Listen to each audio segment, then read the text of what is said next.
আমাদের মধ্যে অনেকেই এই ভাবনায় বিলীন থাকি যে আমাদের নিজের জীবনে আপেক্ষিক সুখ আর সুবিধা কখনো প্রাপ্তি হয়নি, কারণ ভাগ্যে এই নির্ধারিত আছে, কারণ আমরা এমন পরিবেশে জন্ম নিয়েছি। কিন্তু আপনার জন্ম কি আপনার নিয়তি নির্ধারণ করে? কিছুটা হলেও করে। যেমন বৃষ্টির ফোঁটা যখন মেঘ থেকে জন্ম নেয়, তখন তার প্রারম্ভিক কাজ ধরাতলে পড়া, কিন্তু সে ধরাতলে কোথায় পড়ছে সেটা নিশ্চিত করবে তার ভবিষ্যৎ কি হবে। কলা পাতায় পড়লে কর্পূরের মতো উবে যায়, শুক্তির মুখে পড়লে মুক্তয়ে পরিণত হয়, যদি বিষহর পান করে তা বিষ হয়ে যায়। জলকণা এক আর পরিণতি তিন। তাই পরিণতি আমাদের জন্ম নয়, আমাদের চয়ন নির্ধারিত করে। এই জন্য নিজের চয়ন ভেবেচিন্তে নির্ধারিত করুন। রাধা রাধা।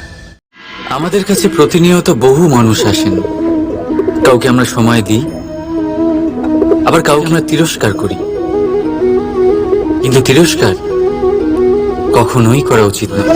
যে কোনো ব্যক্তির আপনার কাছে আসার তিনটি প্রধান কারণ হতে পারে: ভাব, অভাব আর প্রভাব।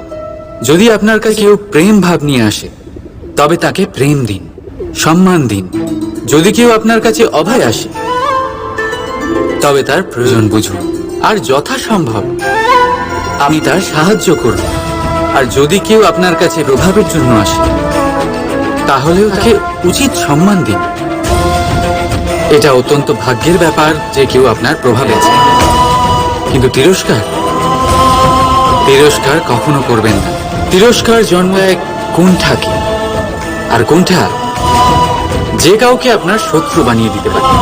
এই জন্য বন্ধুত্ব করুন, আনন্দে থাকুন, আর আমার সাথে বলুন রাধা রাধা। কি অসাধারণ পুস্তক, তাই না? সুন্দর আবরণ, সজ্জিত পৃষ্ঠা,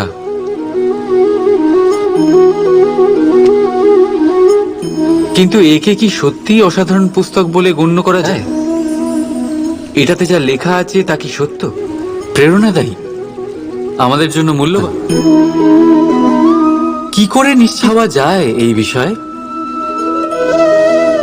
এবার আপনারা বলবেন, এ তো সহজ ব্যাপার। আবরণ দেখে পুস্তকের গুণ বিচার করা যায় না। তার জন্য আপনাকে সেটা পড়তে হবে, সেটা বুঝতে হবে, সময় দিতে হবে, তাই না? একদম ঠিক ভাবেন আপনারা। আশ্চর্য বিষয় হলো এই একটা পুস্তকের ব্যাপারে আপনারা এই সব কিছু জানেন, কিন্তু কোনো ব্যক্তির ব্যাপারে আপনারা এইসব কথা নিয়ে একদম ভাবেন না। ব্যক্তির মূল্যায়ন তার বস্ত্র দিয়ে, তার শারীরিক রূপ দিয়ে বা তার সৌন্দর্য দিয়ে করা যায় না।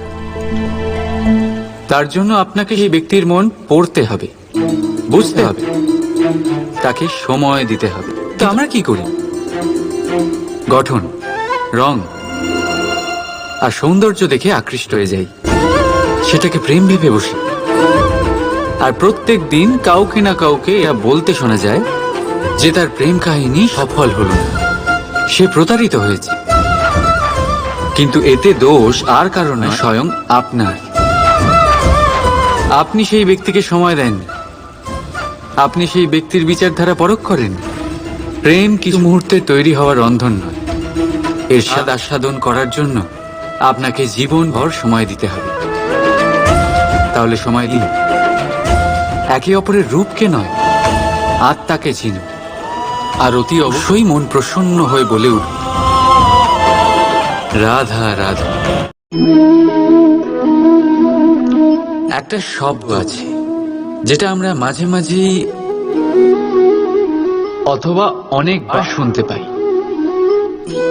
স্বার্থ।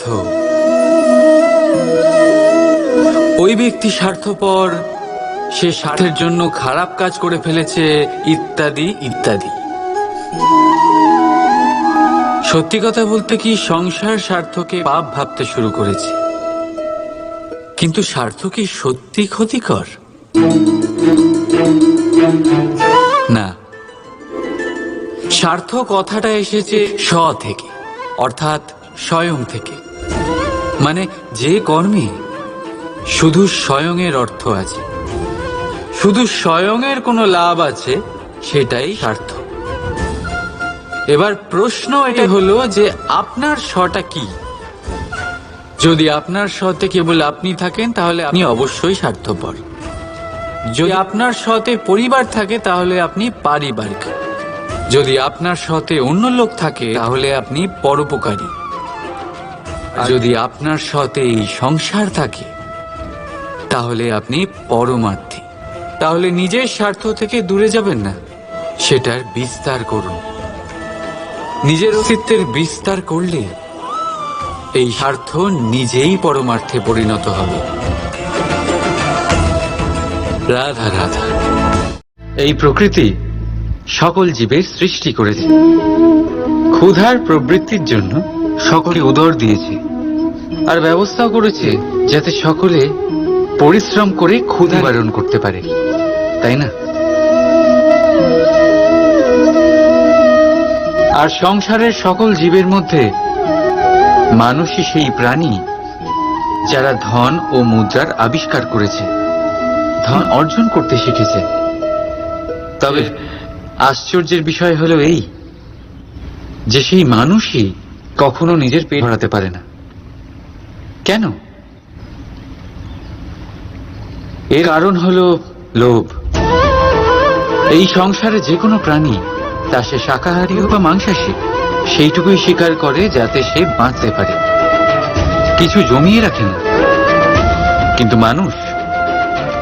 মানুষ সারা জীবন শুধু জমাতেই থাকে, কিন্তু তাও না নিজের মনের খিদে মেটাতে পারে আর না শরীরে। তাই যদি কিছু জমাতেই হয়, জমান সৎকর্ম আর না, নয়তো এই সংসার থেকে খিদে নিয়েই ফিরে যেতে হবে। তাই ভালোবেসে বলুন রাধা রাধা। জীব জন্মগ্রহণ করে আর তার সাথেই সজাগ হয়ে ওঠে তার স্মৃতি।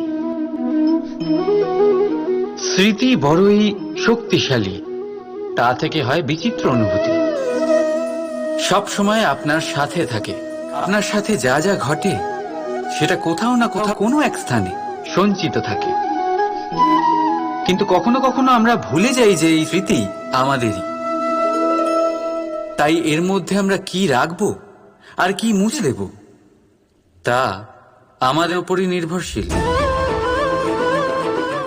এই জীবনে আমাদের কি মনে রাখা উচিত?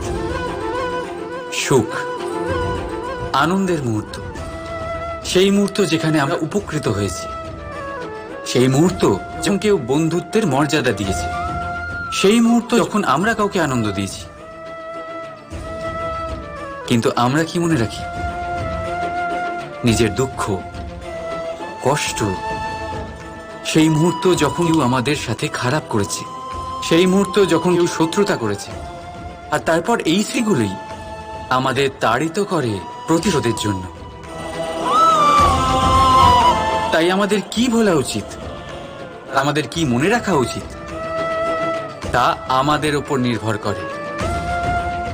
এই জীবনে সবকিছু ভুলে যান, কিন্তু এই কথা অবশ্যই মনে রাখবেন, যে কথা ভোলা তা মনে থাকে তাই বিবাদ বাঁধে। তাই ভালোবেসে বলুন রাধা রাধা।